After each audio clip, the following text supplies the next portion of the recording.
Hello everyone, मैं हूँ ऋतु। मेरे चैनल में आप सभी का बहुत बहुत स्वागत है। आज मैं स्पेशली चाहे लड़का हो चाहे लड़की हो, दोनों के करियर के बारे में बात करने वाली हूँ, क्योंकि काफ़ी दिनों से मेरे पास बहुत सारे ऐसे कमेंट आ रहे हैं कि लोग ये कह रहे हैं कि मैम घर वाले नहीं मान रहे हैं, उसके घर वाले नहीं मान रहे हैं, मेरे घर वाले नहीं मान रहे हैं, या फिर वो पहले बहुत इम्पोर्टेंस देती थी या फिर इम्पोर्टेंस देता था अब नहीं देता है, या फिर अब नहीं देती है। तो इसके पीछे ना एक बहुत बड़ा रीज़न है आपका करियर। इसके पीछे बहुत बड़ा रीज़न है आपका भविष्य। क्या होता है ना, जो टीनेजर एज होती है, यानी कि 16 साल से 25 साल के बीच में जो एज होती है, ये एज एक ऐसा मोड है जहाँ पे लोगों की क्यूरियसिटी, टीनेजर्स की क्यूरियसिटी बहुत ज़्यादा होती है। मान सकते हो कि बॉयफ्रेंड्स बनाना, गर्लफ्रेंड्स बनाना, ये एक ट्रेंड है।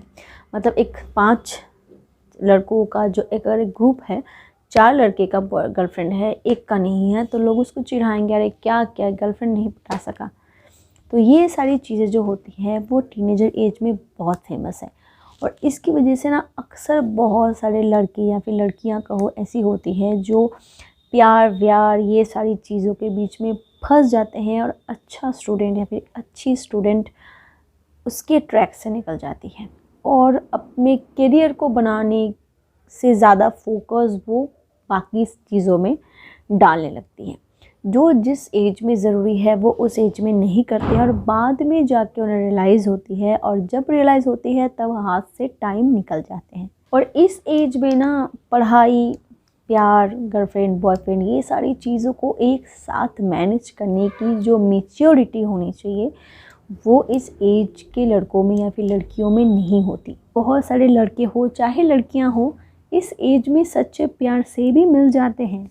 नामुमकिन तो कुछ नहीं है, मिल जाते हैं। पर क्या होता है ना, वो पूरी फोकस उस रिलेशनशिप में करते हैं, प्यार मोहब्बत ये सारी चीज़ों में करते हैं, क्योंकि उन्हें मैच्योरिटी शायद थोड़ी कम होती है, जिसकी वजह से पढ़ाई लिखाई, कैरियर, ये सारी चीज़ों से फोकस आउट, छुप छुप के भाग भाग के चीज़ें करने लगते हैं। और क्या होता है, एसएमएस पे ज़्यादा ध्यान, कॉल्स पे ज़्यादा ध्यान, कॉल्स क्यों नहीं अटेंड कर रहे हैं, एसएमएस का जवाब क्यों नहीं दे रहे हैं। इस एज में जब उन्हें जॉब के बारे में या फिर बिज़नेस के बारे में, ये सारी चीज़ों के बारे में सोचना चाहिए था, फोकस करना चाहिए था, फ्यूचर प्लानिंग के बारे में सोचना चाहिए था कि आगे जाके क्या करना है, आगे जाके करियर को कैसे सेटल करना है, अभी से प्लानिंग करना है, ये सारी चीज़ों को छोड़ के वो मीटिंग प्लानिंग्स करने लगते हैं कि हम वहाँ पे मिलेंगे, ऐसे कपड़े पहनेंगे, मैचिंग कपड़े पहनेंगे, या फिर शूज़ मैचिंग कर लेंगे, या फिर अपने फ़ोन का कवर मैच कर लेंगे।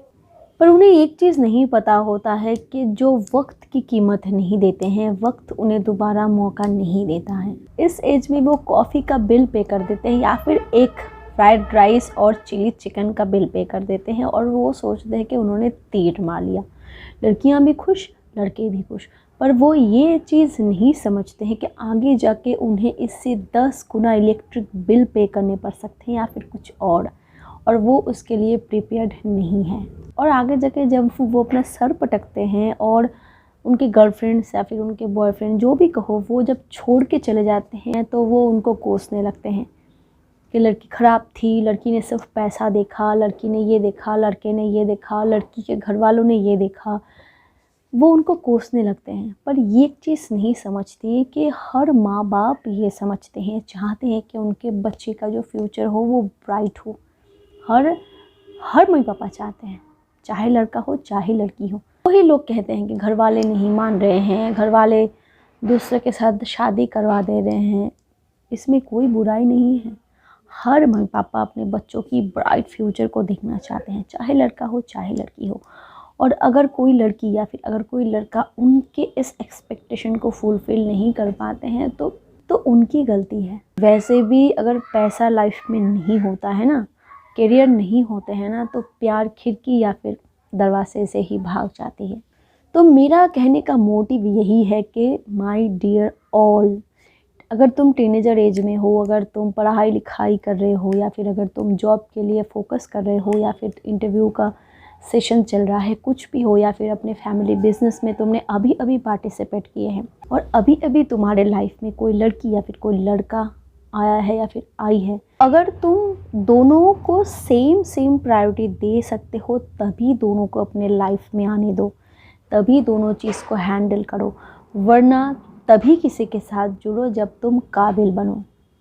क्योंकि क्या होता है ना, उस एज में सिर्फ और सिर्फ करियर पे ही ध्यान देना ज़रूरी है। अगर तुम्हारे लाइफ में कोई आया भी है या फिर कोई आई भी है तो उसे अपनी कमज़ोरी मत बनाओ, उसे अपनी ताकत बनाओ कि तुम्हें उससे साथ लेके चलना है, उसके लिए अपने लाइफ को और फ्यूचर ब्राइट बनाना है, अपने फ्यूचर को ब्राइट बनाना है, अपने आप को उस काबिल बनाना है। नहीं कह रही हूँ कि दिन रात तुम करियर करते रहो, पर एटलीस्ट खुद जो चाहो वो हासिल कर सको, इस लायक तो तुम्हें ही बनना है, ताकि जिसको अपने लाइफ में लेके आ रहे हो या फिर लेके आए हो या फिर जिसके साथ चलना चाहते हो, उसके मम्मी पापा घर वाले सबके सामने सर उठा के जा सको और उसके सामने हाथ मांगने ना पड़े।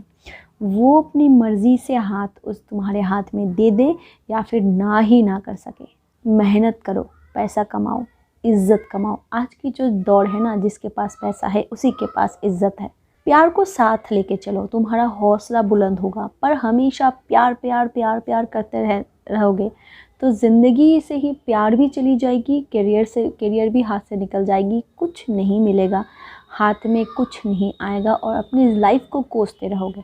वीडियो कैसा लगा मुझे कमेंट बॉक्स में ज़रूर कमेंट करके बताइए, क्योंकि आपकी हर कमेंट मेरे लिए बहुत इंपॉर्टेंट है। Thank you so much for watching my video. Keep watching and keep healthy. Bye bye.